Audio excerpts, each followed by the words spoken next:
welcome and welcome back to my channel. If you guys are new, hey, my name is Agnes and welcome to the Aggie Squad. Guys, today we're going to be talking about getting some good credit, okay, in your 20s. So without further ado, let's keep on going. Now, I'm just going to give you guys a slight background on myself. I didn't really know anything about credit, but I knew that credit was very essential.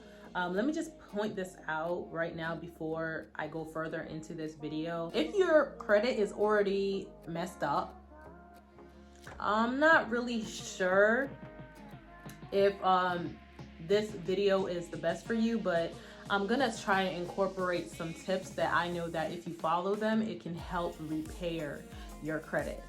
So let's keep going. I just wanted to share with you guys a few tips that I felt like helped me get my credit to where it is now. When I was younger, nobody really taught me anything about credit and how essential it was. Oh, say hi, Ranger. He wants to be in the camera so bad. So nobody ever told me about credit and how essential your credit score was until I went to college, and I watched a few YouTube videos and I was just asking around, asked my mom, and I just had to go through a lot of things myself and kind of figure certain things out, especially when it came to how to build your credit.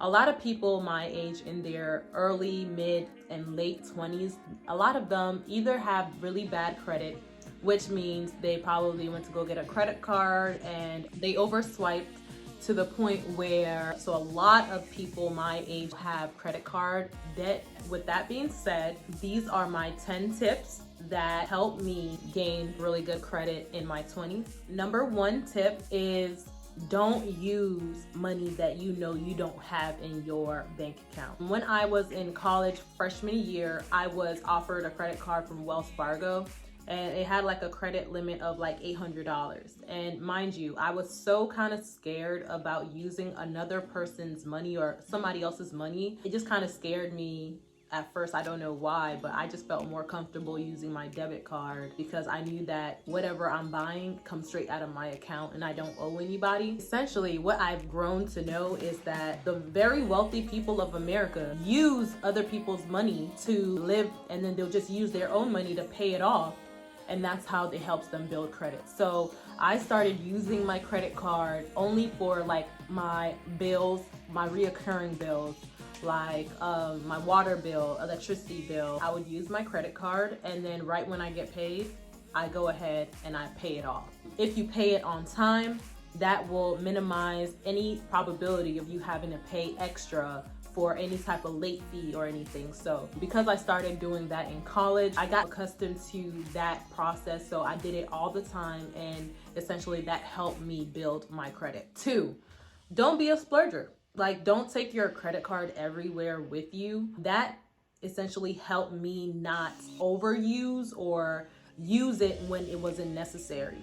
So I would leave my credit card at home. So some of you guys should probably leave your credit card at home. I'll leave it at home to lower the probability of me having to use it on unnecessary things. Number 3, if you do have a credit card, don't go and apply for multiple credit cards at a time. I would suggest you start off with one card instead of getting multiple cards at a time, because every time that you apply for a credit card and they pull your credit essentially goes down. And that's something that I had to learn along the way. After they pulled my credit when I was purchasing my home, my credit went down and I was devastated. I was like, this is crazy. Like, why do you have to get like a lower credit score for you to check my credit? It didn't make sense to me, but I guess that's just what it is. Number 4, if you have more than one credit card, and let's say you're not using one anymore, do not call and cancel that card, because that essentially means that you're ending a credit line, and that hurts you. And I didn't know this until I got a new credit card and I wanted to cancel the one that I had with Wells Fargo, and my credit score went down. Don't be canceling your cards. Just leave it alone. I should have just cut up the card and not called anybody and kept my mouth shut, because my credit would have been booming. 5, this goes for ladies and gentlemen. Don't be getting or putting your name, don't be co-signing anything for anybody. Don't be co-signing for anybody. Don't put your name and your credit on the line for anybody, okay? Anyone. And I'm just saying this because I've seen a lot of people in their 20s put their credits on the line for people. Whereas if anything went wrong, they would be taking the piss, okay? Yeah, baby, yeah, I love you, but my credit don't, you know, my credit don't, my credit don't play that. Yeah, just keep your business and your personal. Don't intertwine, because when that relationship dissolves, or if anything happens to that relationship, anything that's done to your credit is done to your credit. And a lot of times, even when you pay that amount off that is owed, sometimes it takes a while before they take it off of your credit, depending on what kind of charge it is. So just be careful. Don't be co-signing for anybody. I don't care who it is, family, friends, no. Like, don't be co-signing for anybody that isn't you. Number 6, don't add someone to your credit line. So this is a little bit different. The other one was a co-signer. Don't add anybody to your credit line or an authorized user to your credit line. Let's say you have a friend or a spouse and you guys open up an account together and you put them on your credit line and they swiping, but not paying. Yeah, your credit's gonna go down. Just like your relationship, it probably will go down. So yeah, don't put anybody on your credit line, because that's gonna go down as well. Number 7, something that's gonna be really helpful to you is to kind of get a small loan. Let's say if you have a car loan, and just make sure you pay it on time. Set certain timers to make sure that you're on top of your game, because you know you want to have good credit history based off of your payments and your ability to not owe. How you maintain your payments is really what your credit is about. Make sure that you're kind of on top of things, which goes into number 8. I know that I am a procrastinator at times, so I kind of set certain things in place to make sure that any type of mishaps that may happen to me will get mitigated.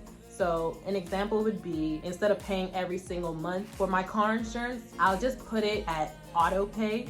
I'm just gonna go ahead and pay that 6 months off, so that the remainder of the months I don't really have to remember and be like, damn, I have to pay this, I have to pay this. Essentially, what's gonna be transferred over to your credit is that, dang, like this person never misses a payment. Nothing has ever gone into collection. Number 9, if you have something that's about to go into collection, please call those people, whatever company that you owe, and see if they can kind of work something out for you. A lot of times, before something goes into collection, the company has already accepted that they're not gonna get their money. So if you try and call them and kind of get to an equal medium and say, hey, like, I know I owe 1,000, but I can only pay 600 or 700.